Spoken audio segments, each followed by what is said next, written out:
அனைவருக்கும் வணக்கம். எனது ஜோதிட குருமார்களுக்கும் ஜோதிட கற்றுக் கொடுத்த ஆசிரியர்களுக்கும் எனது முதற்கண் வணக்கத்தையும் வாழ்த்துக்களையும் தெரிவித்துக் கொள்கிறேன். இன்று என்ன பதிவு பார்க்க போகிறோன்னா, கல்வித்துறையில் கிரகங்களினுடைய விளையாட்டு அப்படிங்கிறத தான் இன்றைக்கி பார்க்க போகிறோம். என்னப்பா அது புதுசாக இருக்குது அப்படின்னு டைட்டிலே அப்படின்னு யோசிக்க வேண்டாம். கல்வித்துறையில் கிரகங்கள் விளையாட்டுங்கிறது பார்த்திங்கன்னா, வாழ்க்கை வாழ்வதற்கும் ஆன்மீகம் சார்ந்த வகையில் இருந்தாலும் சரி, இந்த கல்வியானது அவ்வளோ சிறப்புற்று வேண்டும். வாழ்க்கையில் மேலும் மேலும் வளர வேண்டும், நல்ல உயர்ந்த இடத்திற்கு செல்வம் சேர்க்க வேண்டும், பொருளாதார மேன்மை அடைய வேண்டும். அப்படின்னா ஒரு மனிதனுக்கு கல்வி அறிவு மிகவும் அவசியம். கல்வி இல்லாதவனுக்கு பார்த்திங்கன்னா கல்வி இல்லாதவன் போல். அப்போ கல்வி காலத்தில் பயிர் செய். கல்வி அந்த குறிப்பிட்ட வயதில் நமக்கு கல்வியை கற்றுக் கொடுக்கணும். அது பெற்றோர்களை நம்மளோட கடமை. இதை செய்யலை அப்படின்னா அவனோட எதிர்காலமே இருட்டாயிரும். அப்போது ஒரு பயிர் விளையிறதுக்கு அந்த சரியான நிலம் அமைப்பு நல்லா இருந்தால் மட்டும்தான் அந்த இடத்துல செடி கொடி காய்கறிகள் இருந்தாலும் நெல் விதைகள் இருந்தாலும் தேயிலை இருந்தாலும் எதாக இருந்தாலும் வளரும். ஒரு உதாரணம் சொல்லணும் அப்படின்னா, மலைப்பிரதேசங்களில் வளரக்கூடிய தாவரங்கள் நம்மளுடைய சமதள பரப்பிலே வளருவதில்லை. அந்த சமதள பரப்பில் வளரக்கூடிய தாவரங்கள் இருந்தாலும் சரி, குளிர் பிரதேசங்கள் வளர்வதில்லை. உதாரணத்துக்கு ஊட்டி கொடைக்கானல்லாம் எடுத்துங்க. அங்கே விளையக்கூடிய தேயிலை பயிரானது நம்மளோட சமதள பரப்பில் விளைவது இல்லை. ஆனால் இங்கே விளையக்கூடிய நெல் பயிரானது அங்கே விளைவது இல்லை.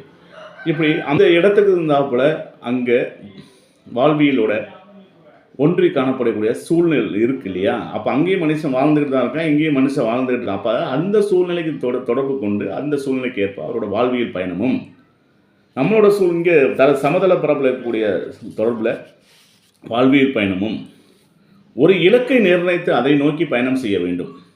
அப்போ தான் வாழ்க்கையில் வெற்றி பெற முடியும். இலக்கில்லாத வாழ்க்கை சிறப்பாகாது.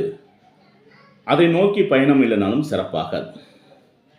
அப்போ என்ன படிப்பது, எங்கே படிப்பது, எப்படி படிப்பது அப்படிங்கிறத விஷயத்தை என்ன, எங்கே, எப்படி அப்படிங்கிற 3 கேள்விக்கும் நமக்கு சரியான ஒரு விடை கிடைச்சிருச்சு அப்படின்னா நீங்கள் ஜெயிச்சிருவீங்க வாழ்க்கையில். அப்போது ஜோதிட ரீதியாக குழந்தை நல்லா படிக்கணும், நல்ல ஒரு கல்வி கற்றுக்கொள்ள வேண்டும் அப்படின்னு நினச்சிங்க அப்படின்னா, அவங்க ஜோசியத்தில் ஜோதிட ரீதியாகவே லக்னாதிபதி மனோகாரன் என்று சொல்லக்கூடிய சந்திரன் நல்லா வலுப்பெற்றிருக்க வேண்டும். அது மட்டும் இல்லாமல் 2ஆம் அதிபதி, 4ஆம் அதிபதி, 5ஆம் அதிபதி, 10, 11 அதிபதிகள் நல்ல வலுப்பெற்றிருக்க வேண்டும். இருந்தால் நல்ல கல்வி அவர்களுக்கு கிடைக்கும். அப்போ உதாரணத்துக்கு நம்ம பாடகர் பாலசுப்ரமணியன் எடுத்துங்க. அவரோட ஜாதகத்தில் பாருங்கள், ஜீவனக்காரன் சொல்கிற 10ஆம் அதிபதி சுக்கிரன் 11ஆம் இடத்துல மிதுன ராசியில் இருப்பார். அப்போ 10ஆம் அதிபதி 11ஆம் இடத்துல இருக்கும்போது சுக்கிரன் பார்த்தீங்கன்னா சுக்கிரனுடன் சேர்ந்த சனி பகவான். அப்போ அது அந்த தன்மைக்கு மிதுன ராசியோட தன்மை காற்று ராசி. அப்போ காற்று அப்படிங்கிறது பார்த்திங்கன்னா இசையை வெளியிடுறது. ஒரு மரம் செடி கொடியெல்லாம் காய்ஞ்ச சிறகுலாம் மோதும் போது எப்படி இசை வெளியிடுதோ, தண்ணியில் ஒரு சொட்டு தண்ணி நம்ம மேலேருந்து ஊற்றும் போது அது ஒரு சவுண்டு வரும் இல்லையா? இதெல்லாம் தான் இசைன்னு சொல்கிறோம். வித்தியாசமான சவுண்டுகள் தான் இசைன்னு சொல்கிறோம். அவரோட குரல் வளம் அவ்வளோ இனிமையான, கிட்டத்தட்ட அவர் இருந்த வரை அவர் கொடிக்கட்டி பறந்தார் அப்படின்னா அவரோட அந்த இசைத்துறை சுக்கிரனுடன் சேர்ந்த சனி அவர் வாழ்வியலுக்கு நல்ல ஒரு மாற்றத்தையும் உயர்வையும் கொடுத்ததுன்னு தான் சொல்ல முடியும். சுக்கிரனின் சனி சேர்க்கை நல்ல மாற்றத்தையும் கொடுக்கும். அதே மாதிரி தசாபுத்திகளும் ஒத்துழைக்க வேண்டும். சிறந்த ஒரு தசாபுத்திகள் நீண்ட நாட்களாக இருக்க வேண்டும். சிறந்த தசாபுத்தி அப்படின்னா அதிக நாட்கள் வரக்கூடிய ராகு திசை, குரு திசை, சனி திசை, புதன் திசை, சுக்கிர திசைகள் எல்லாமே அந்தந்த லக்னங்களுக்கு சுபருங்கிற வரிசையில் அமர்ந்து தசாபுத்தி நடத்தினால் வாழ்க்கையில் மிகப்பெரிய இடத்துக்கு நம்ம சென்ற முடியும். அப்படிங்கிறது தான் இந்த ஜோதிட ரீதியாக. அதை தான் கல்வித்துறையில் கிரகங்களோட விளையாட்டு எப்படிலாம் விளையாடுது அப்படிங்கிறதுக்கு சொல்லலாம். டாக்டர் கலைஞர் ஐயாவோட ஜாதகத்துலேயும் பார்த்திங்கன்னா சுபத்துவமாக இருக்கும். அப்போ இசைத்துறையிலையும் அவர் ஜொலிச்சார், அரசியலும் ஜொலிச்சார். அப்படி காரணம் என்ன அப்படின்னா சனி நல்ல சுபத்துவமாக இருக்கும். அங்கே அந்த மாதிரி சிலது ஒவ்வொருவோட ஜாதகத்துலேயும் அது மாதிரி அம்மா ஜெயலலிதா அம்மாவோட ஜாதகத்திலே பார்த்தீங்கன்னா சுக்கிரன் நல்லா இருக்கக்கூடிய அமைப்பில் இருக்கக்கூடிய அவங்க நாட்டியம் சினிமா துறையில் நல்லா ஜெயிக்காங்க அப்படின்னா அந்த இடத்துக்கு இருந்த காரகங்களெல்லாம் 10ஆம் அதிபதியும் நல்லா சிறப்புற்று இருந்திருக்கும். கல்வி அவங்க மொழியில் நல்லா சிலமையாக இருப்பாங்க. அப்போ பார்த்தீங்கன்னா மொழிகள் நிறைய மொழிகள் பேசினா அவங்க சந்திரன் வலிமையாக இருக்கும் அவங்களோட ஜாதகத்தில். இதெல்லாமும் நம்ம ஆய்வு தெரிஞ்சுக்கிட்டு ஒவ்வொரு ஜாதகருக்கும் அவங்களோட ஜாதகத்தில் சுபத்துவம் பாபத்துவம் இருக்கும். அதையெல்லாம் பார்த்து நம்ம ஆராய்ந்து நம்மளோட குழந்தைகளுக்கு கல்வியை கொடுக்குமானால் எதிர்காலத்தில் நல்ல கல்வி கிடைக்கும். அப்போ எந்த கல்வி எப்படி கற்க வேண்டும் அப்படிங்கிற விஷயத்த ஆரம்ப கல்விக்கு 2ஆம் பாவத்தையும் 2ஆம் பாகம் 4ஆம் பாகம் 10 11ஆம் பாகத்தை ஆய்வு செய்து அந்த ஜாதகருக்கு எந்த கல்வி நல்லா வரும் அப்படிங்கிறத சொல்லி கொடுத்துட்டோம் அப்படின்னா அந்த குழந்தை கண்டிப்பாக ஜெயிக்கும். எத்தனையோ பேர் பார்த்திங்கன்னா விருப்பம் இல்லாமல் இன்ஜினியரிங்லையும் சேர்ந்துட்டு எனக்கு இந்த படிப்பே பிடிக்கலன்னு சொல்லிட்டு வேறு துறைக்கு மாறுறவங்களும் இருக்காங்க. வேறு துறையில் பயணம் செய்து வேறு துறைக்கு மாறி போகிறவங்க இருக்காங்க. காரணம் என்னென்னா அவங்க அந்த விருப்பம் இல்லாமல் அந்த இலக்குகளை போயிருப்பாங்க. அந்த ஒரு காரணத்தினால தான் இந்த மாதிரிலாம் இருக்கும். அப்போ உயர்கல்வி ஸ்தானம் வந்து நல்லா இருக்கணும் அப்படின்னா 2, 4, 10, 11ஓட சேர்ந்து புதன் நல்லா சுபத்துவமாக இருக்க வேண்டும். புதன் சுபத்துவமாக இருந்தால் மட்டும்தான் அவங்களுக்கு கல்வியில் வந்து நல்லா தேர்ச்சி இருக்கும். உதாரணத்துக்கு ஆரம்ப கல்வியில் 10ஆம் வகுப்பு வரைக்கும் பார்த்தீங்கன்னா செம்மையாக படித்தான் சார், 450 மார்க் வாங்கிட்டான் சார்மோ.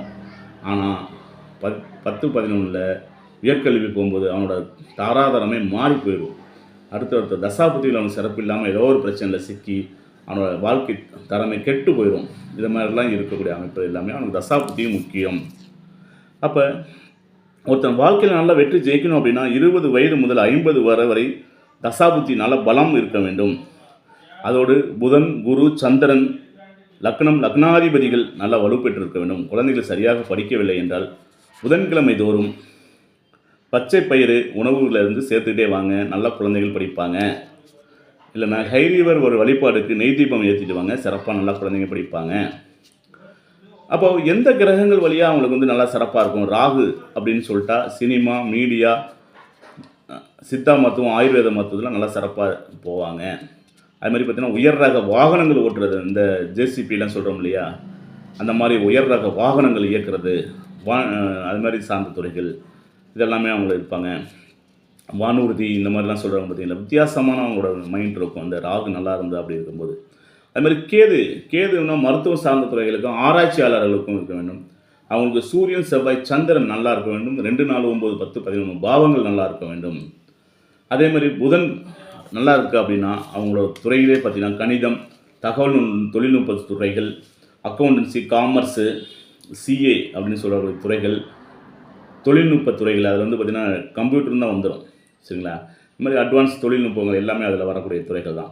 2, 4, 9, 10 துறைகள் நல்லா இருந்து அந்த ஸ்தானம் நல்லா வலுப்பெற்று இருக்க வேண்டும். அதுமாதிரி சுக்கிரன் நல்லா வலுவாக இருந்துச்சு அப்படின்னா கலை சார்ந்த துறைகளில் நல்லா சிறப்பாக இருக்கும். இயல், இசை, நாடகம்னு சொல்லக்கூடிய அதில் நல்லா சிறப்பாக இருக்கும். குருபவன் நல்லா சிறப்பாக இருந்தோன்னா வேதாந்தம், தத்துவம், இந்த மாதிரி வேதாந்தம் பேசக்கூடியவங்க எல்லாமே பார்த்திங்கன்னா கணிதம், பயாலஜிக்கல் சயின்ஸ் இது எல்லாமே குரு அவங்களுக்கு தொடர்பு பெற்றிருக்கும் இந்த பாவத்தில். அதில் அவங்க சிறப்பு இருப்பாங்க. சனி பகவான் தொடர்பு இருந்துச்சுன்னா வரலாற்று சார்ந்த துறைகளில், அதே மாதிரி பப்ளிக் அட்மினிஸ்ட்ரேஷன் சார்ந்த துறைகள், அது மாதிரி கல்வெட்டியல் சார்ந்த துறைகள், பழங்காலங்களில் தேடுதல் அதை சொல்கிறோம் இல்லையா, அது மாதிரி தேடுறதில் இருக்கக்கூடிய ஆர்வங்கள், பழைய புராணங்களில் வந்து நிறைய விஷயங்களை கொண்டு வரது, இது எல்லாமே சனியோட ஆதிக்கம் அதிகம் இருக்கும். மொழி பாடங்கள் பார்த்திங்கன்னா சந்திரன் நல்லா வலுப்பெற்று இருக்க வேண்டும். சூரியன் அரசு சார்ந்த துறைகளில் நல்லா வலுப்பெற்றிருக்கணும். ஐஏஎஸ், ஐபிஎஸ் அப்படி முதன்மையுடைய அரசு, மத்திய மாநில அரசுகளில் தலைமை பொறுப்பு, ஒரு மாவட்டத்தோட பொறுப்பு இப்படிலாம் வரும்போது பார்த்திங்கன்னா சூரியன் நல்லா வலுப்பெற்றிருக்க வேண்டும். அந்த மாதிரிலாம் அரசு சார்ந்த துறைகளுக்கு போவாங்க. செவ்வாய் நல்லா வலுப்பெற்றிருக்கணும். பயாலஜிக்கல் அவங்க பார்த்திங்கன்னா ஜியாலஜிக்கல்னு சொல்லக்கூடியது, புவியியல், ஜாக்ரபி, விளையாட்டு, ஸ்போர்ட்ஸ், அதுமாதிரி பார்த்திங்கன்னா போலீஸ் துறை, காவல்துறை, இந்த காவல்துறை, அதாவது யூனிஃபார்ம் ட்ரெஸ், இந்த செவிலியர், ரத்த சம்மந்தப்பட்ட துறைகள், இதில் இந்த பயாலஜிக்கல், அதாவது மைக்ரோ பயாலஜின்னு சொல்லக்கூடிய நுண்ணிய கிருமிகள் சார்ந்தப்பட்டது, இது எல்லாமே வந்து இந்த செவ்வாயின் தாக்கம் உண்டும். இந்த மாதிரி அமைப்பில் இருந்ததுனால கல்வியில் வந்து கிரகங்களோட விளையாட்டு எல்லாமே இருக்குது. அதனால் உங்களோட குழந்தைகளுக்கு இப்போ 10ஆம் வகுப்பு, 11ஆம் வகுப்பு, 12ஆம் வகுப்பு தேர்வு நடைபெறுகிறது. இந்த காலத்தில் உங்கள் குழந்தைகளினோட எதிர்காலத்தை கண்டு அவங்களோட ஜாதகத்தில் எப்படி இருக்குது தெரிஞ்சுக்கிட்டு அதற்கு இருந்தாப்புல அவங்களோட கல்வி தரத்தை மாற்றி அமைத்தனால் அவங்க எதிர்காலத்தில் சிறப்பான ஒரு இடத்தை பெற்று வாழ்வியலில் மிகுந்த செல்வத்தையும் பொருளையும் தேடி நல்லா இருக்க எனது வாழ்த்துக்கள். நன்றி, வணக்கம். வாழ்க வளமுடன், வாழ்க வையகம், வாழ்க பிரபஞ்சம். நன்றி, வணக்கம்.